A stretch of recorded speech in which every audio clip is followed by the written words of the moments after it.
അസ്സലാമു അലൈക്കും. ഖസീദത്തുൽ ബുർദ മലയാള പദ്യാവിഷ്കാരം ഭാഗം 3. രചനയും അവതരണവും മമ്മൂട്ടിക്കട്ടയാണ്. പ്രേമസങ്കീർത്തനത്തിലൂടെ ആളുകളെ തന്നിലേക്ക് ആകർഷിപ്പിച്ച് പശ്ചാത്താപത്തിലൂടെ സ്വയം ശുദ്ധീകരിച്ച് കവി തിരുകീർത്തനത്തിലേക്ക് പ്രവേശിക്കുകയാണ്. അദ്ദേഹം പാടുന്നു: നീരിനാലിരുകാലും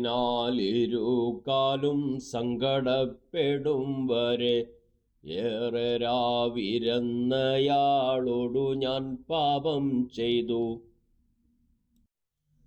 ലോലമേനിയിൽ ക്ഷുത്താൽ കാളുമോരുധരം കൽപ്പാളിയാൽ നിബന്ധിച്ചു ത്യാഗവര്യനാം പുമാൻ.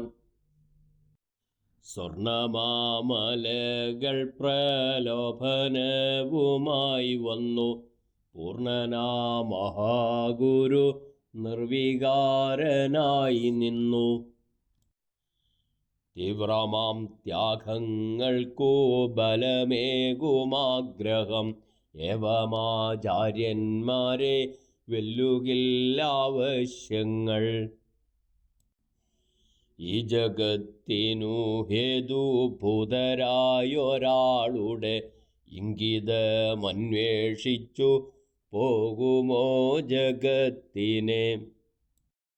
മാനവർക്കുമാദൃശ്യാജിന്നുകൾക്കുമാറേബ്യൻ മാനിതർക്കുമന്യർക്കും മന്നനാം മുഹമ്മദോർ.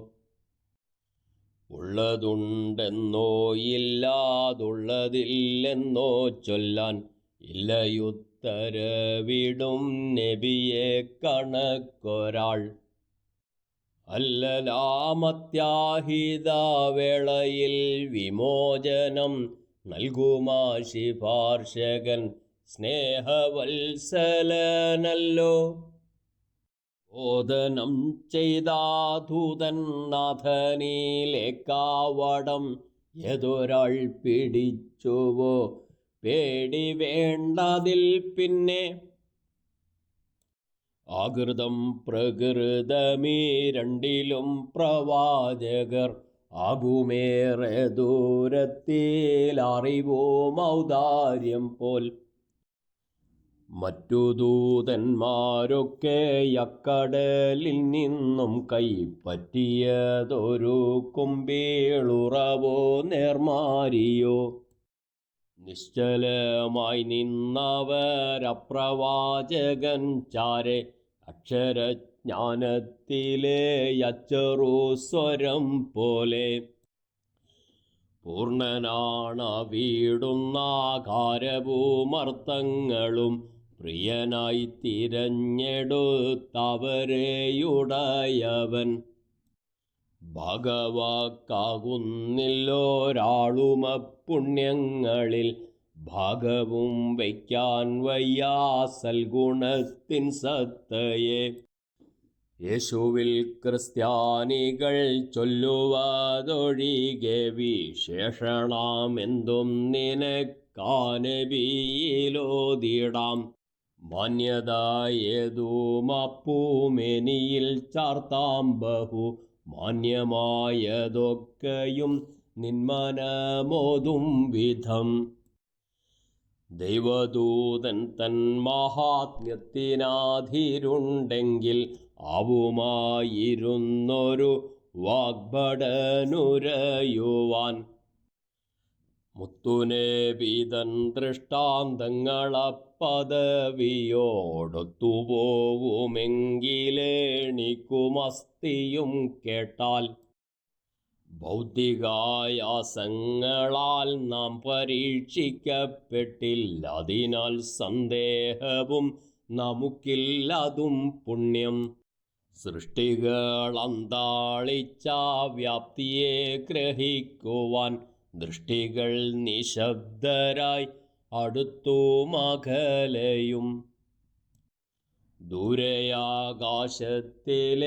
അർക്കനെ പോലെ ദൂതർ ചാരയൊന്നണയുകിൽ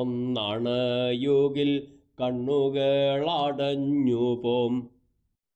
സ്വപ്നവുമായി സംതൃപ്തി അടയും ജനത്തിനാദീപ്തമാം യാഥാർത്ഥ്യങ്ങൾ അറിയുമോ ഭൂമിയിൽ? ഏറിയോരറിവാൽ നാം ചൊല്ലുവതാവിടുന്ന് മർത്യനാണെന്നാലെല്ലാ മർത്യരെക്കാളും ശ്രേഷ്ഠൻ.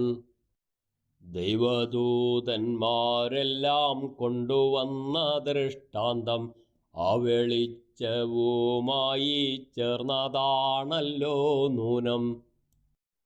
കൂരിരുട്ടിൽ ജനതാതിക്കു വെളിച്ചം തരും സൂര്യനാണവിടുന്ന ദൂതരോത്താരങ്ങളും.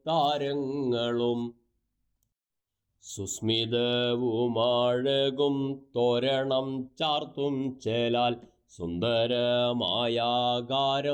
എത്രമേൽ മനോഹരം. മാർദ്ദവത്തിൽ പുഷ്പമോ പ്രൗഢിയിൽ വാർത്തിങ്കളോ ആർദ്രതയിലാഴിയോ കാലമോ മനോബലം.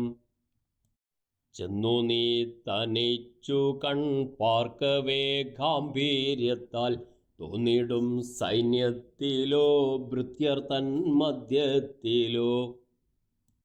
ചിപ്പികൾക്കകത്തുള്ള മുത്തുകൾ വദനത്തിൽ എപ്പോഴും പ്രഭാമയം ചൊരിയും ദന്തങ്ങളോ. അത്തിരുമെയ്യത്തോടും മൺതരികൾ മുന്തിയ അത്തറാണതു മുത്തും ഭാഗ്യവാനുമംഗളം. പ്രിയപ്പെട്ടവരെ, ബുർദയുടെ മൂന്നാം ഭാഗം, പ്രധാനപ്പെട്ട ഭാഗമാണ്. മൂന്നാം ഭാഗം ഇവിടെ അവസാനിക്കുന്നു. കവിത മാത്രം കേട്ടതുകൊണ്ട് നിങ്ങൾക്ക് പൂർണ്ണമായി ഇതിൻ്റെ ആശയം മനസ്സിലായിക്കൊള്ളണമെന്നില്ല. അത് പൂർണ്ണമായി മനസ്സിലാക്കാൻ തീർച്ചയായും വ്യാഖ്യാനം ആവശ്യമാണ്. ലോകത്തെ ഘടാഘടിയന്മാരായ നിരവധി പണ്ഡിതന്മാർ ബുർദയ്ക്ക് വ്യാഖ്യാനം എഴുതിയിട്ടുണ്ട്.